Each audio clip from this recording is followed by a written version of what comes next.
Nós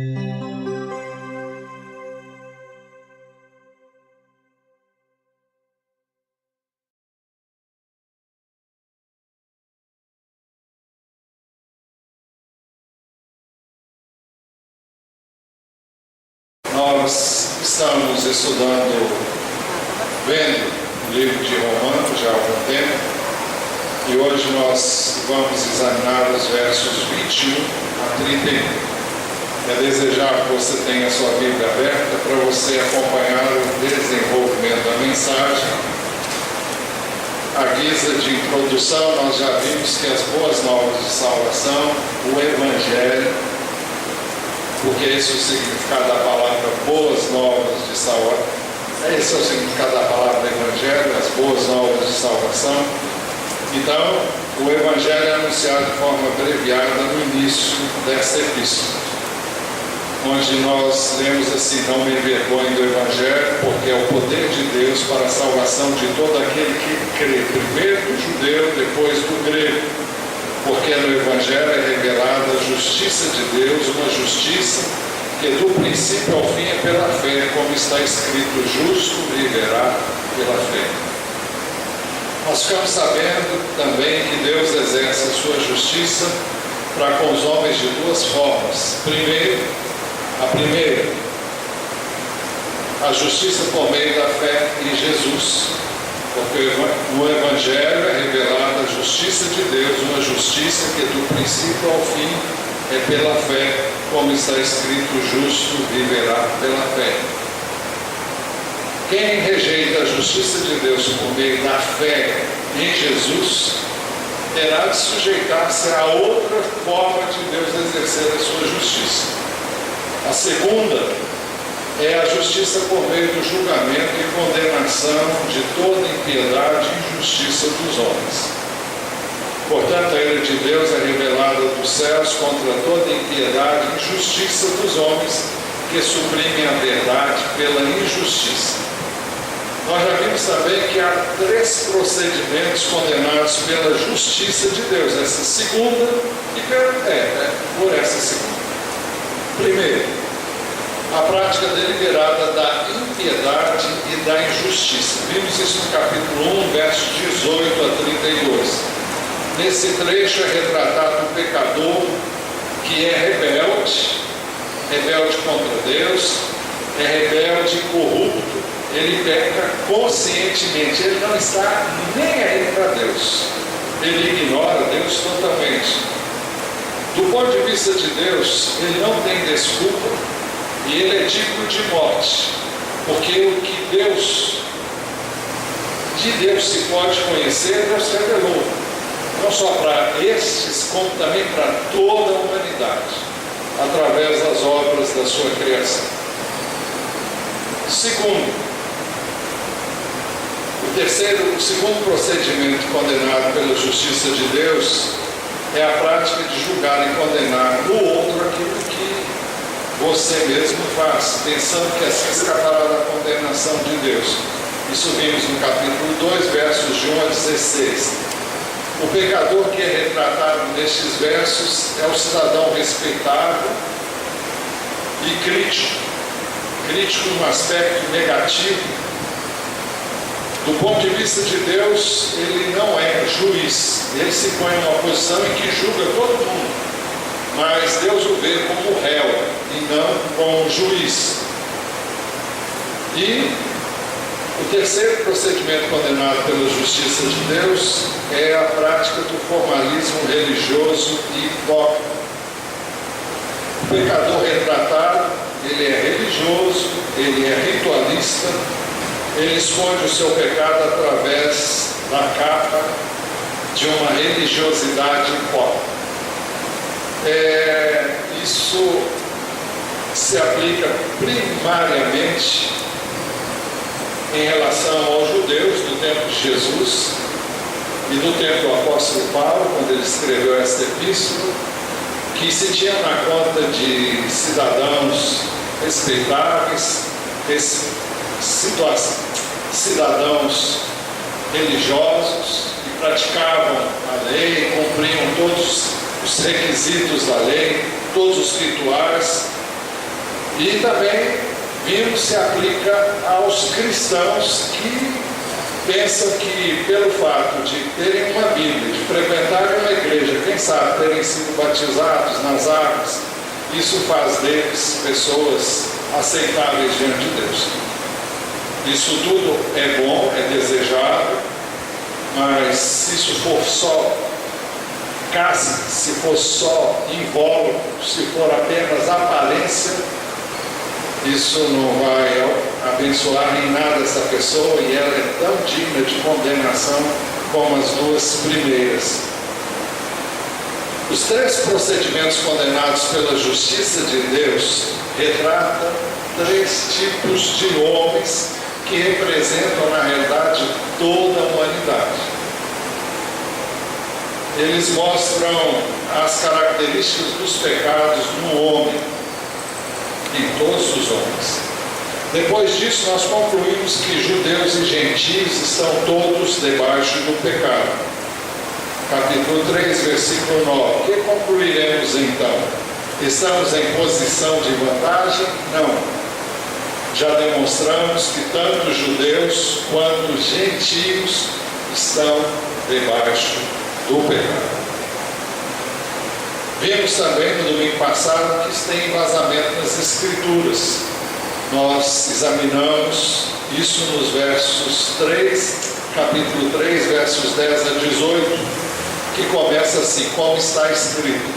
E o apóstolo Paulo cita vários textos do Velho Testamento, onde Deus diz aquilo no que ele se embasou para mostrar que todos estão debaixo do pecado. Vimos que, por isso mesmo, à luz da própria lei, na qual os judeus se apegavam tanto, e na qual alguns cristãos dizem crer, à luz da própria lei, todos são culpados e dignos de condenação, todos, sem distinção. O texto do verso 19 diz: sabemos que tudo que a lei diz àqueles que estão debaixo dela, sabemos que tudo que a lei diz, o diz àqueles que estão debaixo dela, para que toda boca se cale e todo o mundo esteja sob o juízo de Deus. Se você está com a Bíblia aberta na edição da NVI, você observa 3 ênfases, 3 palavras bem enfáticas aí. Sabemos que tudo, a palavra tudo, o que a lei diz, o diz àqueles que estão debaixo dela, para que toda boca se cale. E depois, e todo o mundo esteja sob o juízo de Deus. Todo mundo. Não tem ninguém que escape. Por isso, ninguém poderá ser declarado justo diante de Deus por cumprir a lei. Estamos falando de cumprir a lei na sua forma escrita. Simplesmente, o que é cumprir a lei na forma escrita? A lei diz: não matarás. Eu nunca matei ninguém, mas vontade de matar eu já tive muitas vezes. E aí? É a mesma coisa. Eu nunca adulterei, mas já teve vontade, já. E assim por diante. Por isso, ninguém poderá ser declarado justo diante de Deus por cumprir a lei. O texto diz: portanto, ninguém será declarado justo diante de Deus, baseando-se na obediência à lei. E ele explica por quê. A lei nos torna plenamente conscientes do nosso pecado. O texto diz: pois é mediante a lei que nos tornamos plenamente conscientes do pecado. Há um hino no cantor cristão que diz assim: sábia, justa, santa e pura é a lei do meu Senhor, que corrige a vida impura do perdido pecador. Depois lá pelas tantas, diz que nela vejo qual espelho, quanto é mau meu coração. Então, quanto mais nós lemos a Bíblia, mais descobrimos qual é a nossa natureza humana e como ela é má, ela é perversa. Então, é mediante a lei que nós nos tornamos plenamente conscientes do pecado. Então, hoje, quando alguém lê a palavra de Deus, ela tem duas atitudes: ou ela crê nessa palavra e ela tem consciência da sua indignidade, da sua pecaminosidade e da sua incapacidade própria de obedecer esse livro, e ela se arrepende dos seus pecados e ela busca a Deus, ou então ela vai ter que dizer: esse livro, não acredito nele. Por que ele não acredita? Porque se acreditar, ele tem que mudar de vida. Então a lei nos torna plenamente conscientes do nosso pecado. Dessa forma, fica assim demonstrado que todos, sem distinção, estão sujeitos ao julgamento de Deus para condenação aqui e na eternidade. A única forma de escapar dessa condenação é através da justiça de Deus pela fé em Jesus Cristo. Voltamos ao capítulo 1, verso 17. Porque no Evangelho é revelada a justiça de Deus, uma justiça que do princípio ao fim é pela fé. Como está escrito: justo viverá pela fé. Por meio da fé em Jesus, o homem pode receber perdão, ele fica livre da culpa, ele fica livre da condenação, ele é declarado por Deus justo, porque ele crê em Jesus. Melhor, ele é declarado justo por Deus, porque ele creu em Jesus, seu Filho.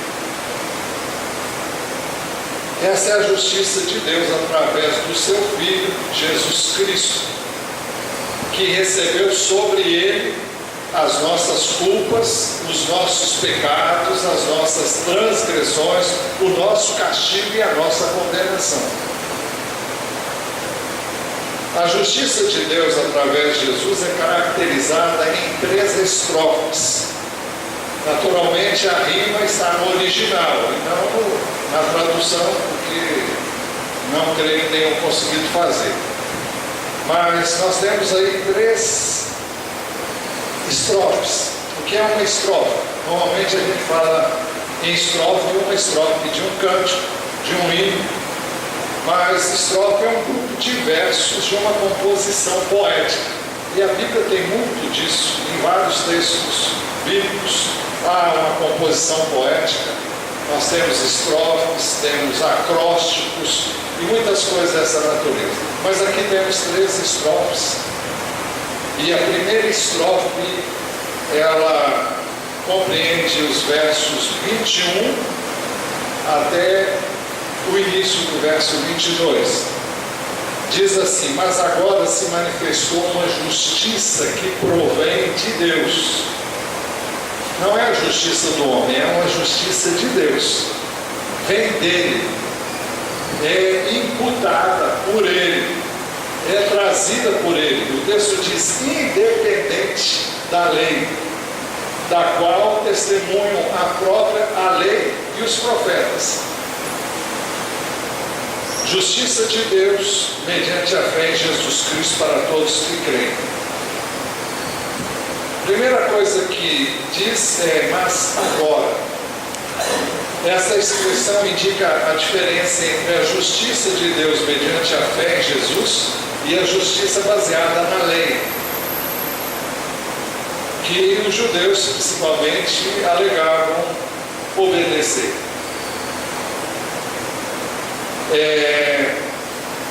O verso 21 então diz assim: mas agora se manifestou uma justiça que provém de Deus, independente da lei, da qual testemunham a lei e os profetas.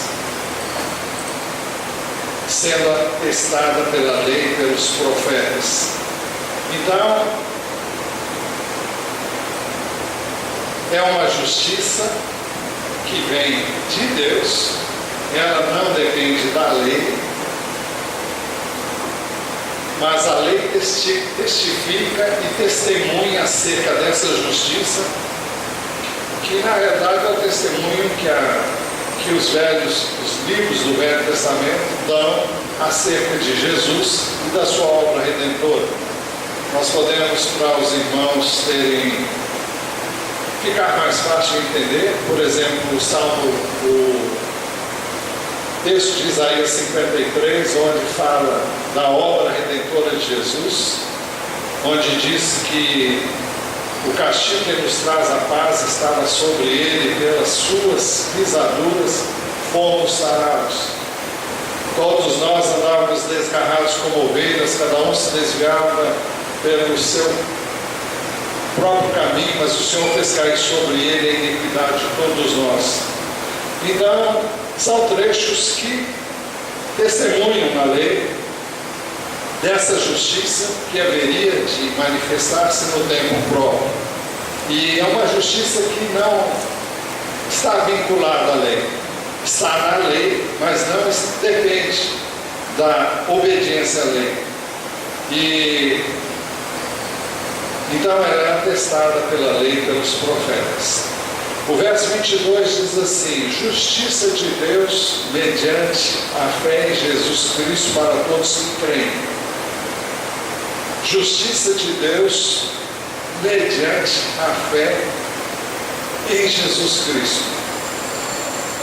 Não é a justiça resultante de um bom procedimento. Isso não quer dizer que eu e você não devamos ter um bom procedimento. Mas a justiça que nos é atribuída por Deus não vem daí.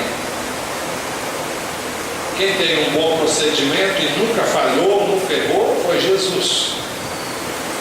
Então, é preciso que a nossa fé esteja nele, naquele que nunca errou, naquele que nunca falhou, aquele que nunca cometeu pecado, mas se fez pecado por nós.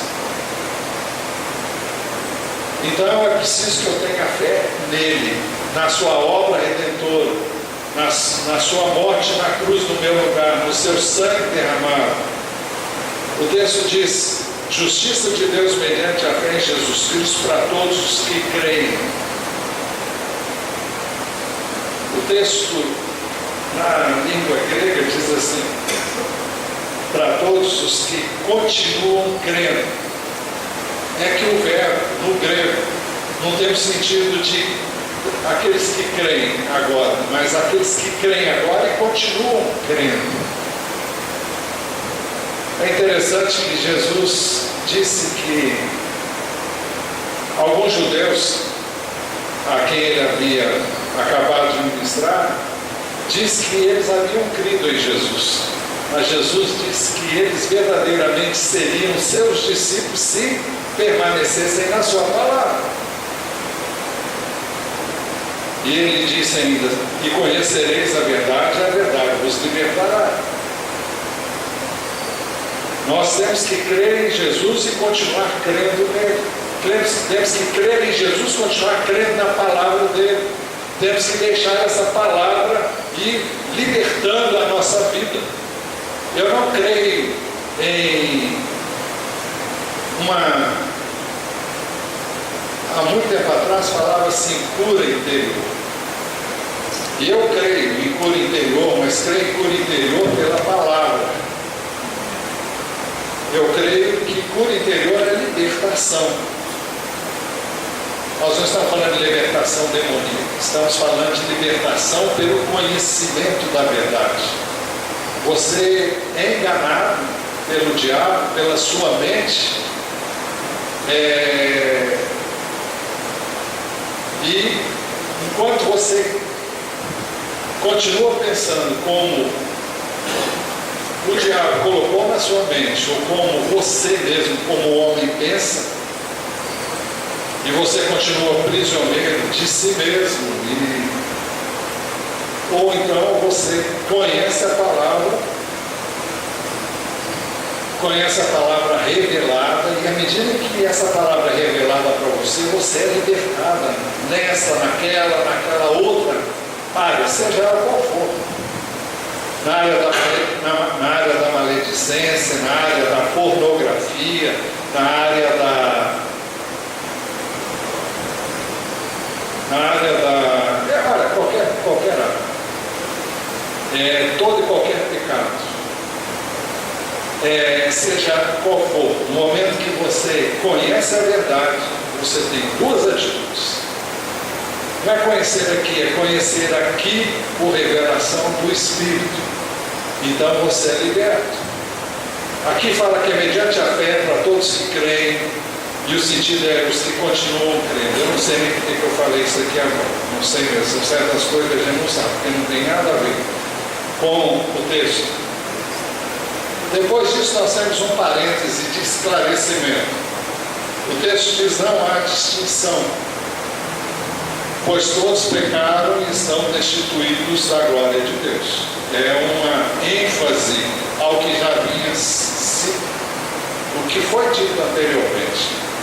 Aí vem a segunda estrofe: sendo justificados gratuitamente por sua graça, por meio da redenção que há em Cristo Jesus. Deus o ofereceu como sacrifício para propiciação mediante a fé pelo seu sangue.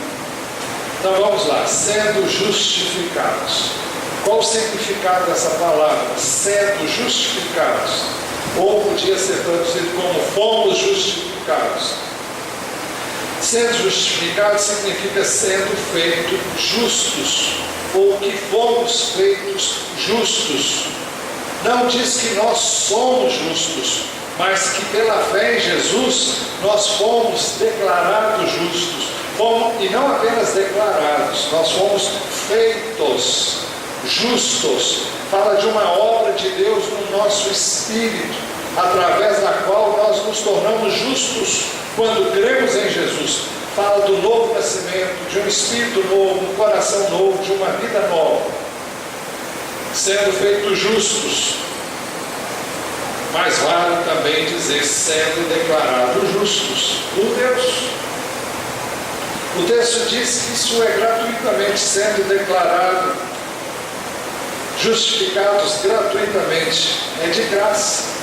Não custou nada a não ser, pelo menos para nós. Custou muito para Jesus, mas não para nós. O texto continua dizendo que é por sua graça. Graça é um favor que eu e você não merecemos. O texto continua dizendo por meio da redenção. O que é redenção? A palavra redenção fica mais clara quando nós pensamos na compra de um escravo que é comprado para que então ele tenha liberdade. O escravo tem um preço. Você vai num mercado de escravos, graças a Deus não existe hoje. Bom, dizem que existe, né? Clandestinamente aí, trabalho escravo, mas isso é outra coisa. Mas é como se existisse um mercado de escravos e você vai lá, escolhe um escravo, eu quero esse escravo. Mas você compra ele para libertá-lo. Não é para ele ser seu escravo, é para libertá-lo. Então, redenção é a compra de um escravo para dar liberdade a ele. É o efeito de resgatar, é como alguém que estava sequestrado pelo inimigo, por um bandido aí, e havia um preço a ser pago. E Jesus foi lá e pagou o resgate, pagou o preço, para que eu e você pudéssemos ser libertados.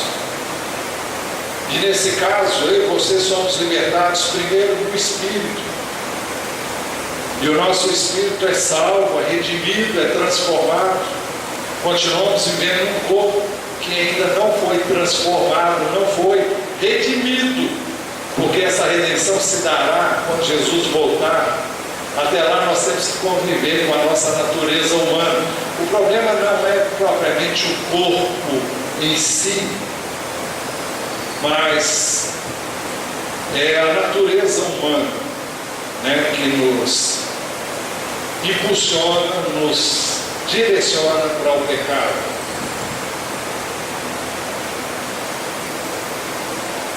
O texto diz: por meio da redenção que há em Cristo Jesus. É uma redenção por meio de Jesus Cristo. O verso 25a diz assim: Deus o ofereceu como sacrifício para propiciação mediante a fé pelo seu sangue. Literalmente, isso pode ser assim traduzido: a quem Deus apresentou como propiciatório. Nós vamos entrar numa área mais complexa, então peço a sua atenção para você entender e tirar todo o proveito. Para você entender o que é propiciatório, o santuário, o templo ou o tabernáculo, primeiro o tabernáculo, depois o templo, era um espaço semelhante a esse que nós temos aqui, guardadas as devidas proporções, e é como se aí fosse o chamado santo lugar e aqui o santo dos santos. Havia uma cortina separando aqui, e aqui nesse ambiente, nesse lugar, só podia entrar o sumo sacerdote uma vez por ano. Aqui tinha uma arca, e sobre essa arca havia uma tampa de ouro. Essa tampa chamava-se propiciatório. E nessa tampa tinha uma figura de dois querubins? Querubins? Acho que é querubins mesmo. Em posição de adoração a Deus, que estava ali representado no propiciatório. Então vou repetir: aqui estava a arca, sobre a arca havia uma tampa da arca, e essa tampa era de ouro. Bom, vamos pensar só nisso para simplificar. Todas as vezes, uma vez por ano, o sumo sacerdote fazia expiação pelo seu pecado, e depois de fazer expiação pelo seu pecado, ele fazia expiação pelos pecados de toda a nação. E o sangue que era derramado lá no altar, que ficava na frente do santuário, então era trazido aqui no propiciatório, que era o símbolo do lugar onde Deus estava. É como se fosse o trono de Deus. Então o sangue era trazido diante de Deus, e ele era aspergido no propiciatório. E quando isso era feito, Deus se tornava propício ao seu povo. Isso significava que mediante o sangue que foi derramado e trazido colocado sobre o propiciatório, Deus se tornava propício, se tornava favorável ao povo que havia se ajuntado para confessar os seus pecados, pedir perdão a Deus, e em favor de quem o sumo sacerdote oferecia sacrifício com derramamento de sangue de um cordeiro ou de animais semelhantes. Então, o propiciatório era esse lugar. Era o lugar onde Deus se tornava propício mediante o sangue de um animal que era imolado e que tipificava o futuro sacrifício de Jesus Cristo. Então aqui, Romanos 3,25a diz assim: Deus ofereceu Jesus como sacrifício para propiciação, para que então ele se tornasse propício ao pecador. Por isso que, literalmente, o texto diz: a quem Deus apresentou como propiciatório. Jesus não é apenas, Jesus é o próprio propiciatório. É nele, através dele, que Deus se torna propício. E ele derramou o seu próprio sangue. Ele é o propiciatório. Ele que é o propiciatório, derramou o seu próprio sangue, e através disso Deus se tornou propício a nós. Muito bem, através do propiciatório que Deus se tornava propício aos homens, e era ali que Deus vinha encontrar-se com Moisés, Arão e os sumos sacerdotes. Muito bem. Assim como o propiciatório cobria as tábuas da lei, também Cristo está sobre a lei. Primeiro, autenticando a lei como santa, justa e boa. E depois, cumprindo a justa exigência da lei, que exige obediência e santidade. E que exige também que o pecado seja punido. E ele cumpriu a lei, deixando-se punir por nós, para que nós fôssemos declarados libertos. Por isso que Romanos 3,25 diz: Deus o ofereceu como sacrifício para propiciação mediante a fé. Deus se torna propício a nós hoje por meio da fé, no sangue que já foi derramado na cruz. Por isso que é mediante a fé. E o texto diz: pelo seu sangue. A terceira estrofe: demonstrando a sua justiça, em sua tolerância havia deixado impunes os pecados anteriormente cometidos, mas no presente demonstrou a sua justiça, a fim de ser justo e justificador daquele que tem fé em Jesus. A justiça de Deus foi demonstrada na cruz, quando Cristo foi crucificado por nós. Então ali Deus demonstrou a sua justiça. O pecado tem que ser punido e Jesus se ofereceu para ser punido em nosso lugar. O texto diz também que em sua tolerância Deus havia deixado impunes os pecados anteriormente cometidos. Quando nós cremos em Jesus, os pecados do passado não são levados em consideração, eles são apagados totalmente. É por isso que dizemos que o sangue de Jesus, seu Filho, nos purifica de todo pecado. Quando nós cremos em Jesus, nós confessamos a nossa condição de pecador, de indignos, e aceitamos a morte dele no nosso lugar. E dessa forma nós temos os nossos pecados perdoados. Todos os nossos pecados, passados, presentes e futuros. Mas não vamos explicar isso aqui agora não.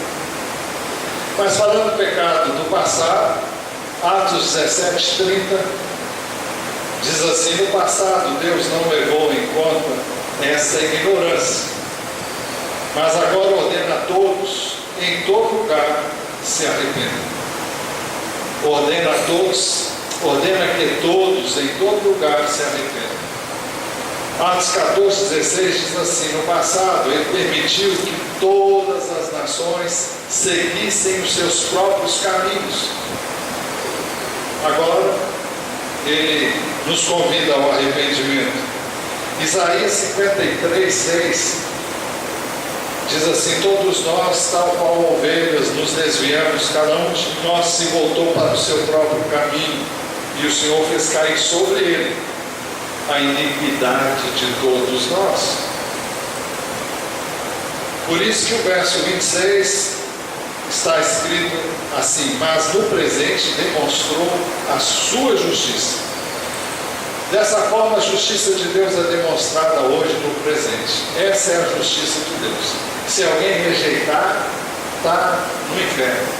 Se alguém rejeitar a justiça de Deus mediante Jesus Cristo, está condenado à morte. Não tem salvação. A Bíblia diz que não há salvação em nenhum outro, porque debaixo do céu não existe nenhum outro nome dado entre os homens, pelo qual importa que sejamos salvos. Se não me engano, está em Atos 4:12, se eu não errei. Mas voltando ao verso 26, mas no presente demonstrou a sua justiça a fim de ser justo e justificador daquele que tem fé em Jesus. Justo. Deus demonstrou que é justo. O pecado tem que ser punido. Mas ele enviou o seu filho que se ofereceu para morrer em nosso lugar. Mas Deus agiu com justiça. É uma justiça, é um procedimento de Deus justo. O pecado tem que ser punido. E o seu filho se ofereceu para ser punido no nosso lugar. Mas diz que, a fim de ser justo, está falando de Deus, e justificador. Aquele que é justo no que faz e justificador daquele que tem fé em Jesus. É aquele que torna justo o que tem fé em Jesus Cristo. Depois disso, na forma de perguntas e respostas, nós encontramos 3 proposições. Primeira proposição. Essas proposições são compostas de perguntas. Então ele pergunta: onde está então o motivo de vanglória? Eu tenho de que me gloriar? Eu tenho algum motivo para gloriar?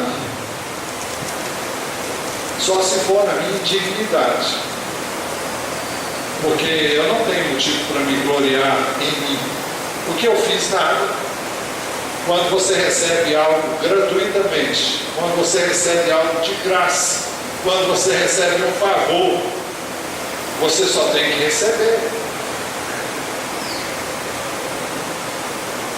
Ontem, eu disse hoje de manhã que eu dei 2 Bíblias para a pessoa que eu estou querendo discipular, e uma para ele, outra para a esposa dele, e ele que corta o meu cabelo.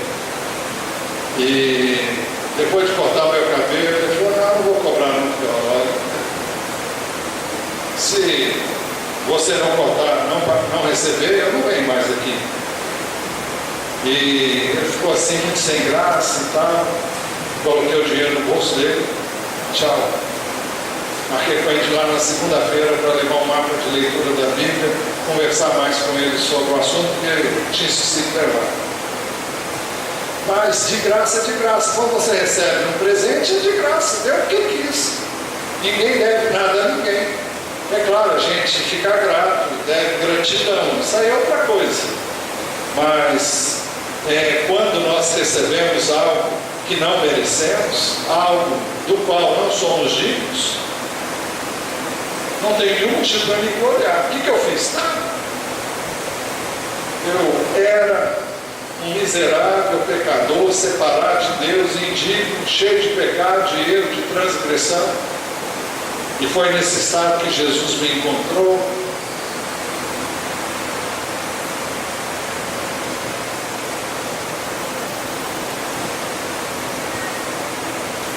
Foi nesse estado que Ele me abraçou, me acolheu, me recebeu.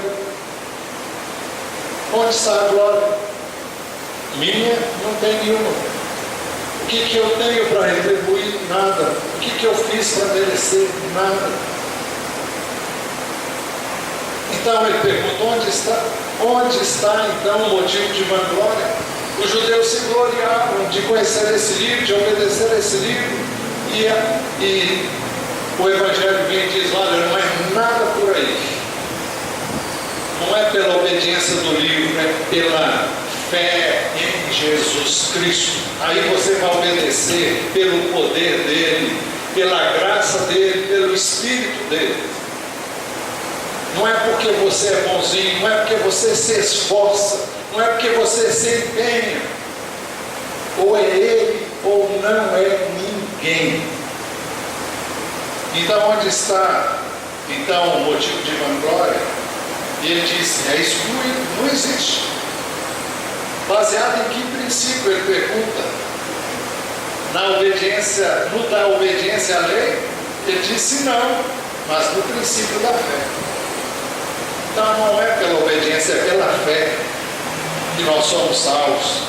E ele acrescenta no verso 28, pois sustentamos que o homem é justificado pela fé, independentemente da obediência à lei. O texto não diz que eu não tenho que obedecer a palavra de Deus. O texto diz que eu não sou justificado porque eu obedeço a palavra. Eu obedeço a palavra porque eu sou justificado. É totalmente diferente. É Ele que me capacita. As pessoas muitas vezes têm a impressão que elas precisam mudar de vida para vir a Jesus. É o contrário, elas têm que vir a Jesus para elas mudarem de vida.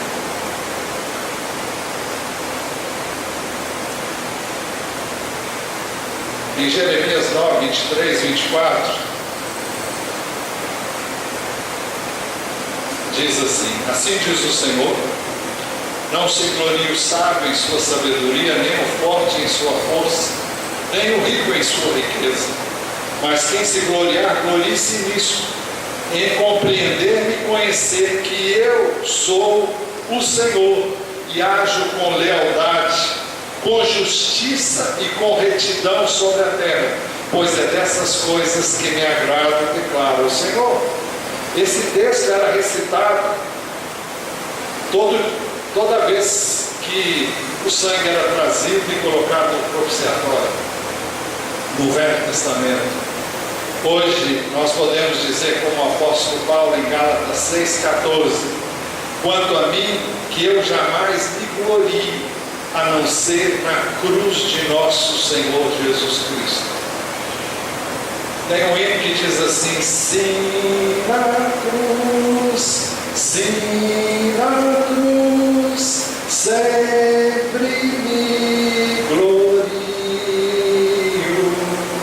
dela sombra Salvador, em temor, sem temor, vigio. Então, eu não tenho que me gloriar. Se eu tenho que me gloriar, eu tenho que me gloriar em Jesus, na sua cruz, na sua morte, no seu sangue. Isso eu posso me gloriar.